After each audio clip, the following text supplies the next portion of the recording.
ጽዬ ቀበጧ መርዙን ጠጣችሁ ራሷን ስታለች ትዳን አትዳን የሚለውን ወደፊት ምናየው ይሆናል። ሰላም ሰላም፣ ውድና የተከበራችሁ የእኔ ቤተሰቦች እንዴት ናችሁልኝ? ሰላም ናችሁ ወይ? ሰላማችሁ በዝት ይበልልኝ። ዛሬ በሐረግ ድራማ ሐረግ ተወዳጅ በሆነው እና ፍቅር በሆነው ድራማ ዙሪያ ነው የመጣ ነው። ይዘኑ እስኪ ፈትፈት እናደርገው።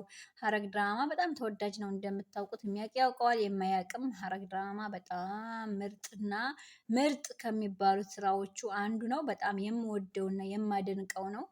እና ወደ ጽዬ ስንመለስ ጽዬ ትንሽ ቀበጥ ሆና ነበረ የመጣችው። ግን ከወንድሟ ጋር ታርቃ ነበረ፣ ይቅርታ ጠይቃ ወንድሟን እና የወንድሟ ሚስት እንዲሁም የወንድሟን ሚስት እናት ይቅርታ ጠይቃ ታርቃ ነበረ።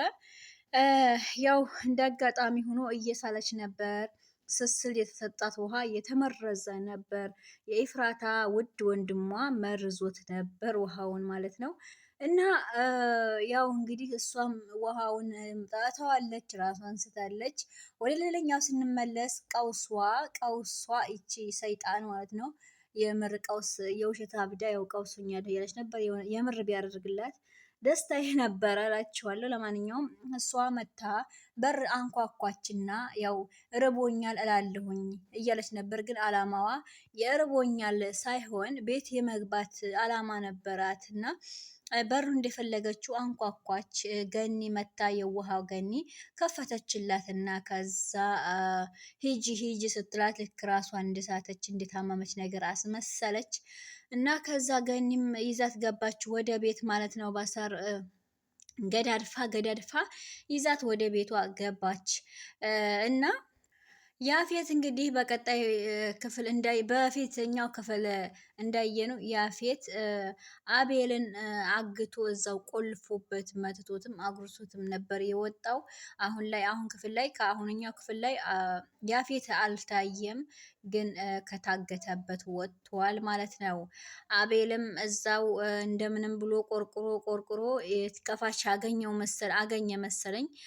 ምን ልል ነው እያለ ነበር እዛው ሳይወጣ በፊት ምን ልል ነው ከወጣ ሁሉንም ይጨርሳል፣ ሁሉንም ሰው ይጨርሳል እያለ ነበረ። ለእፉዬ ወዷ ባለቤቷ ደውሎ ነበረ። አያነሳም ናታንዬ አያነሳም። ናቱ እንግዲህ ትንሽ አስፈሪ ካራክተር ሆኖ ነበረ የመጣው፣ ግን ወደፊት መልሶ የሚሸንፍ ነገር ይመስለኛል። ትንሽ የናታን ሰው ያምናል። አሁንም እንደዚሁ ብሎ ሰው ማመኑን አልተወም ማለት ነው እና ትንሽ ከበድ የሚል ይመስለኛል። እንግዲህ ያፌት ወጥቷል።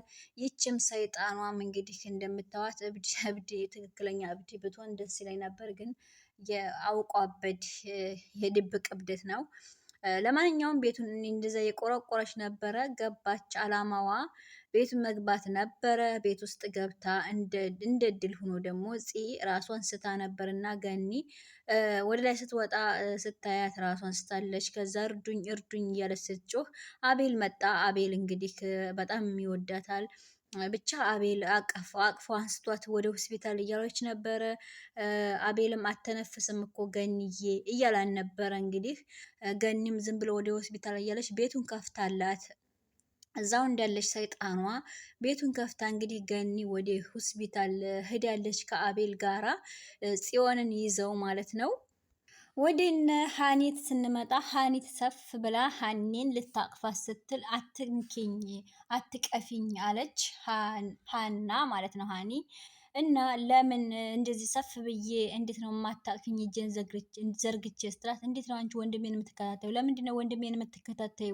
እንደዚህ አይነት ነገር አይወድም ብዬሽ የለ እንዴ እያለች ሀኒ እየጮኸች ነው። ሀኒትም እንግዲህ ልትዋሽ ፈልጋ ነበር። እኔ ልትዋሽኝ ስትላት ማለት ሀኒዬ እኔ ልዋሽሽ ፈልጌ አይደለም፣ አዎ ተከትዬዋለሁ፣ ግን ፍቅሬን ለመግለጥ ነው ምናምን እያለች ለሀና እያስረዳቻት ነበር። ሀናም ደግሞ አትከተዩ እንደዚህ አይወድም እና ኮራበይ፣ ራስሽን አታዋርጂ፣ ራስሽን አስከብሪ እያለች እየመከረቻ ነው። ልክ እንደ ጓደኛ ማለት ነው።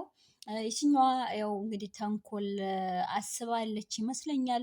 ብቻ የት ልትሄጂ ነው ምናምን ስትላት ስራ ሰጥቶኛል ወንድሜ እና እዛ ልሄድ ነው ጓደኝ ማለት እህቷን እዛ ቤት ሌላኛዋን ሴት እንዲከታተል አዞኛል ምናምን ስትላት የሆነማ ነገር አለ ትላለች ሀኒትና የሆነ ነገር አለ ፍቅሬንማ ሌላ ሰው ሲወስድብኝ አላይም፣ ቁጭ ብዬ አላይም፣ የሆነ ነገር ማድረግ አለብኝ እያለች ነበር ሲጀመር ተዘጋጅታበት ነው የመጣችው።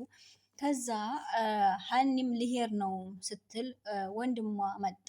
ከዛ ብድግ አለችና ሀኒትም በቃ ያው እንትን አለች እየተንቀጠቀጠች ሰላም አለችው። ሰላም አላት እሱም እና እሱም ላናግርሽ ብሎ እህቱን ጠርቶ ሄዴ። ከዛ ሲያናግራት ሰማች ሀኒት ይችን ሴት ስለ ልጅ በጭራሽ እንዳታወሪያት፣ ምክንያቱም ልጇ በቅርብ ነው የሞተባት እያለ ስለ ኤፍራታ እያወራን ነበረ። መለስ ወደ እነሱ ግን እንደተከታተልኩ በምን አወቅሽ አለቻት ሀኒት። ሀናም ወንድሜ ነግሮኛ እንደተከታተልሽው ነግሮኝ ነዋ። እሱ እኮ እንደዚህ አይፈልግም። እኔ አንቺን ልጠብቅሽ እየፈለግኩኝ ነው፣ ከመጥፎ ነገር ልጠብቅሽ እየሞከርኩ ነው። አንቺ ግን ራስሽ ላይ ችግር ትፈጥሪያለሽ እያለች እንደ አንዲት ንጹሕ ጓደኛ እየመከረቻት ነው። እሷ ያው ድርቅ ብላለች። ፍቅር ይሁን ሰይጣን አጋንንት ይሁን ምን እንደመታት አይታወቅም። ብቻ እንደዛ እያለች ነበር። ፍቀጅልኝ ቤትሽ ልቀውንና ምግብ እየሰራሁ ልጠብቀው፣ ወንድምሽን እየሰራሁ ምግብ አንቺንም ልጠብቅሽ ምናምን እያለቻት ነበረ። አይ ወደ ቤትሽ ሂጂና እኔ ስመጣ ትመለሻለሽ ስትላት፣ አይ ተይኝ እዚሁ ብሆን ይሻለኛል ምናምን። ከዛ ሸፈጥ አላትና በቃ እላፊ ነገር ስትናገር ለምን እንደዚህ ትያለሽ? እኔ እኮ ለአንቺ አስቤ ነው ምናምን ትላታለች። እንግዲህ ሀና እሷም ያው የሆነ ነገር እንትን ያው ሰይጣን መንፈስ ይዟታል መሰልና በቃ እዚው ጠብቅሻለሁ ምናምን አላቻት። እሺ በቃ ካልሺ ብላ እሷም ተነስታ ወጣች ማለት ነው። የትኛዋም እንግዲህ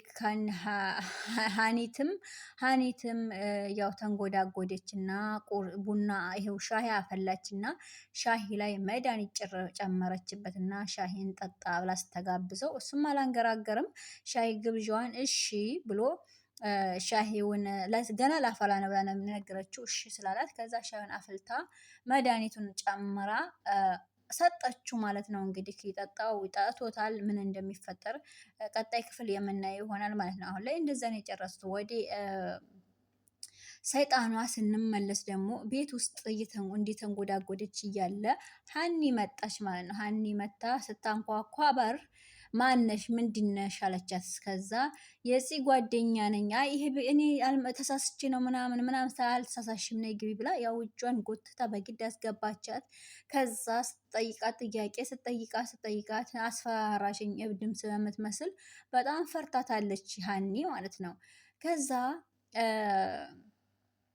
መጨረሻ ላይ የማን ጓደኛ ስላት የፂ ጓደኛ ነሽ፣ ከመቼ ጀመረሽ ነው ከሷ ጋር ጓደኛ የሆንሽ ስላት በዚህ ነው ወር ውስጥ በቅርብ ነው። ምንድን ነው በጣም ጥያቄ አትጠይቂኝ ትፈሪያለሽ እንዴ አለቻት። ምንድን ነው የሚያስፈራሽ? የምትደብቂው ነገር አለሽ እንዴ ምናምን አለቻት።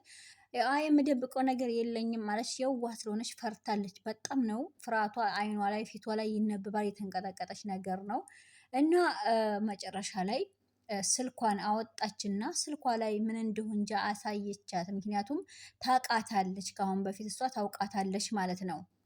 በነገራችን ላይ የሀኒ ወንድም ጽዮንን ተዋውቋት ነበር። እዳሽን ልክፈልልሽ፣ ብዙ እዳ አለብሽ፣ የምትጠጪው የምትበዩ በእዳይ ነው እየተበደርሽ ነው። ስለዚህ እኔ እዳሽን ልክፈልልሽ እና በአንድ ነገር እንስማማ ይላታል። ከዛ ዞር ብል ምናምን ብላ ጥላው ልትሄድ ስትል አይ ለእጅሽም የሚሆን ገንዘብ እሰጥሻለሁ እዳሽንም እከፍልልሻለሁ ሲላት ምንድን ነው ብላ መለስ ብላ ስጠይቀው እንስማማ ይላት። በምንድን ነው የምንስማማው? የምጠይቅሽን ነገር ከመለሽልኝ ይላታል። ሀብታም ነህ ማለት ነው፣ ብዙ ከብታለህ ማለት ነው ምናምን ትለዋለች። አትቅበጪ፣ እኔ ሴቶች ሲጠጉኝ አልወድም ነገር ይላታል።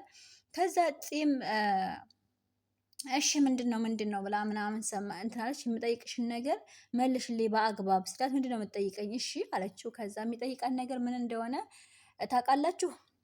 ያቺ ጥቁር የለበሰችው ማናት ምንድናት የሚል ጥያቄ ነበረ። አይ ከዛ እሷ የወንድሜ ትንሽ አንገራግራ ነበር። ቢሆንም ግን ያው እዳዋ እንዲከፈልላት ገንዘብም ስለምትፈልግ ሱስ ላይ ስላለች የወንድሜ ሚስት ናት ልጇ ጥቁር የለበሰችው ደግሞ ልጇ ሞቶባት ነው። በፊት ሌላኛው ወንድሜ ሚስት ነበረች ምናምን ስትለው ትንሽ ግራ ያጋባል። እና የፊተኛው ወንድምሽ የት አለ ምናምን ስላት አይ ምናምን አለችው። እሺ በቃ ይሄን እናወራለን ነገር ብሏት ነበረ። ምን እንዳወራትም ባይታወቅ ብቻ የሆነ ነገር ኢንፎርሜሽን እያጣራ ነበረ። ባለትዳር መሆኗን አውቋል። ግን ለምንድን ነው ሰላሟን ሊበጠብጠው የተነሳው? እውነት አፍቅሯት ነው? የሆነስ ግን ፍቅር የያዘው ነገር ይመስላል። ግን ደግሞ ትልቅ መዘዝ እየመጣባቸው እነ ኤፍራታ እንግዲህ የኢፉና ናታን ፊልም እንዴት እንዲሆነ አይገባኝም። እንግዲህ ትንሽ ከበድ ይላል። ይህን ይመስላል ውዶችዬ። እንዳላበዛባችሁ ቀጣይ በጉጉት የምንመጣ ይሆናል፣ የምንጠብቀውም ይሆናል። እኛም አሳምረን የምናመጣው ይሆናል። መልካም ጊዜ ይሁንልን። እንወዳችኋለን፣ እናከብራችኋለን።